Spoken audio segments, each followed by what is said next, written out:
Hello, I'm Mark Mireles, a graduate student at Texas State University. The systematic literature review I'll be sharing with you today is titled Pathways to Success. What transition supports can secondary educators implement to improve post secondary outcome for students with emotional and behavioral disorders? So, a little bit about what I'm going to talk about today is my entire research process thus far, which includes why I felt this question was important enough to be asked, the development of my research question. I will discuss its importance to me. I'll also discuss the process used in searching for studies, some of the different keyword combinations used, and once I had narrowed down those studies, the entire coding process that went into it, and I will share some of my findings and what are some of the next steps that would be done in the research process. So, first, I'm going to talk about why I felt this question was important enough to be asked. So, here you see three different figures. So, the first one on the left is 72% versus 56%. So, according to Dutta and colleagues in their 2016 study published in the Journal of Vocational Rehabilitation, the 72% represents graduation rates among youth across all disability categories, and the 56% represents students only in the EBD category. So, in the middle, we have the 3 to 5 years. So, according to Dr.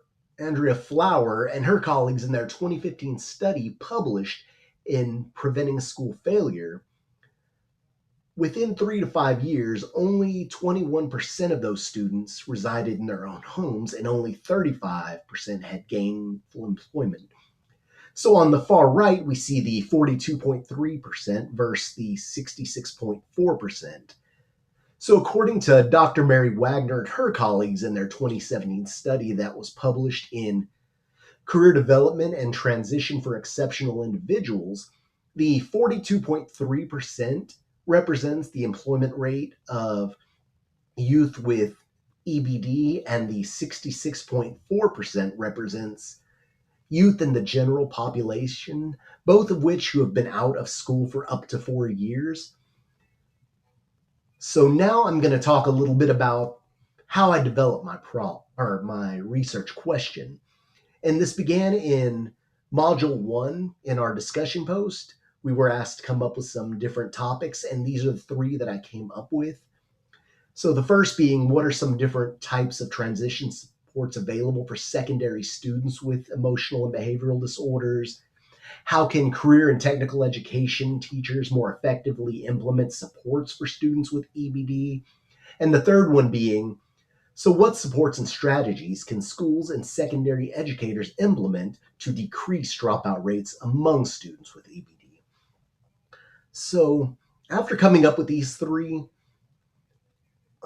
they all asked something a little bit different, but all three led to something in common, which is an improved post-secondary outcome for students with EBD, which help me form my current research question, which I will share here in a few slides over. So now I'm going to talk a little bit about why this question is important to me. So why did I select this specific research question? So the first reason is very personal to me. It's because of my older brother who did struggle with severe learning disabilities during a time when inclusion and resource wasn't as common as we see today. So this was back in the early 80s and mid 90s. So I felt he didn't receive adequate support, kind of looking back on it, which eventually led to him dropping out of high school. And that decision had kind of led to a series of not so ideal post secondary outcomes, some low paying jobs, some career instability, and now he is struggling with some health issues. So, the second reason being which goes back to my first teaching career or my first teaching position, which was at a Title I campus that in the past had been labeled a dropout factory due to high dropping out numbers. And prior to me working there, had almost been shut down by the Texas Education Agency due to testing scores not being where they needed to be. So while I was there, I did see a lot of students who really didn't prioritize education, leading to some not so ideal post secondary outcomes. And each one had different reasons, but it really led to me wanting to help students with their post secondary outcomes. And my third reason is I currently work at the Career and Technical Education Center for my district, and I do a lot of collaborative work with the CTE program teachers to help support our SPED population. And I've seen firsthand a lot of really great outcomes come from these programs. Students that never thought that they would go into a secondary or post secondary education setting, end up in a post secondary school. Some have gone on to wonderful careers. And the impact of CTE is something that I do want to do some further research on. Okay, so now I'm going to talk a little bit about the keyword combinations and how I went about selecting studies. So, first, I came up with my final research question, which was what transition sports can secondary educators implement to improve post secondary outcomes for students with emotional and behavioral disorders? So, as you can see, this is kind of this allowed me to combine all three of my original questions. So, some of the database I used to search were the ones that were recommended in the instructions: Education Source, ERIC, Psychology and Behavioral Sciences, and APA PsycInfo. And some of the specific inclusion criteria was it had to be written in English, it had to be a study that was peer reviewed, it must include transition services available or implemented within a secondary education setting, how it needed to focus on students specifically with emotional and behavioral disabilities. It had to be a study conducted in the past 10 years, and it had to be a study that had to include students receiving SPED or 504 services. Okay, so here down at the bottom, this is some of the keyword combinations that I use, and due to time, I'm not going to read each and every line, but you can see some of the different combinations used, and you can kind of see some of the numbers of articles they retrieve versus the ones that were actually used. So with all these, I found 16 that align best with my research question. So here on the next slide, we can see the first 8 of those 16, which are all cited in APA 7th edition.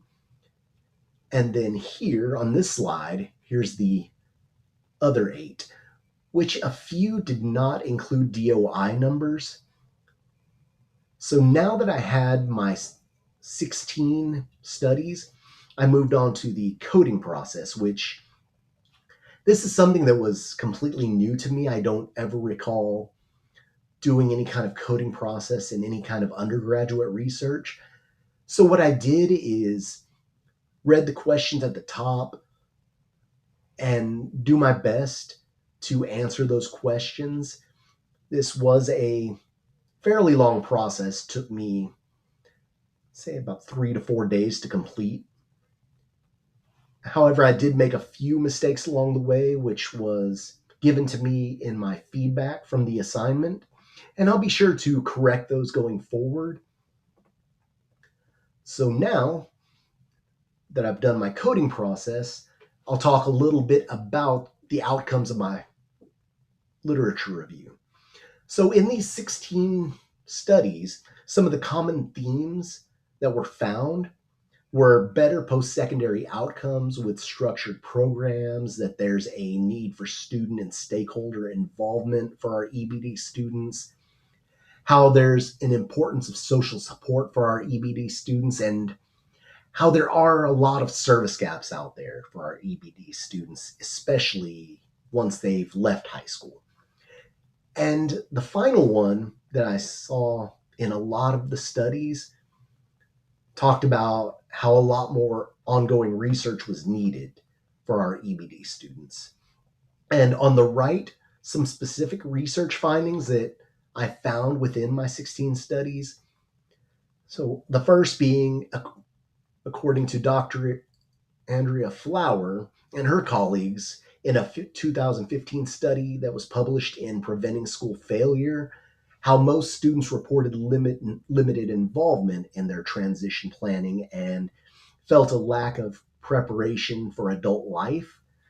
The second was Mary Wagner, Dr. Mary Wagner, and her colleagues in their 2017 study published in Career Development and Transition for Exceptional Individuals, that students who took vocational courses in high school were more likely to be employed within 2 years after high school. The third being,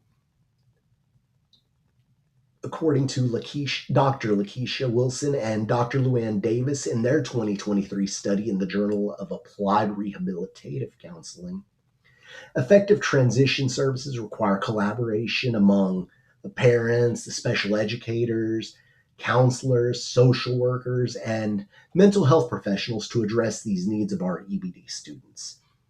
So, next, according to Dr. Frederick Brigham and colleagues in their 2019 study in Advances in Special Education, establishing positive relationships and providing emotional support are crucial for successful transitions for students with EBD. And the last one was, according to Dr. Alodutta and colleagues in their 2016 study published in the Journal of Vocational Rehabilitation, that EBD students valued support from teachers and family, but they noted a lot of gaps in the peer support and overall school planning. So the question is raised, what's next? So, what are some of my next steps that I've used with this information I found? So, I feel that more research is necessary to write an effective manuscript. So, one thing that I found in common with a lot of the studies, they did talk about the intervention and the effectiveness of the intervention, but a lot of them didn't really go into a lot of detail about how they were actually implemented and how they specifically benefited the student. So, one of the things I would like to do in the future is research some specific high leverage practices and some specific evidence based practices that focus on improving post secondary outcomes with our EBD population, which will give me a little bit more insight on how do I implement this support, or how does implementing it benefit the student. So I did adjust my research question a bit. So I rephrased it, how to improve post secondary outcomes for students with EBD. And I found a lot more research that was out there using this question, because the way it's originally worded may have produced studies that didn't quite answer the question in the amount of detail I'd like. So, in conclusion,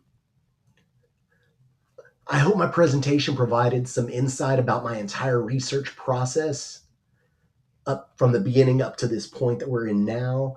So, this is a research question or research topic I'll continue to pursue more in the future. As pointed out at the beginning, there's still a lot of room for improvement involving post secondary outcomes in our EBD students and SPED population.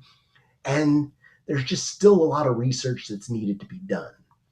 So I'd like to thank you for listening, and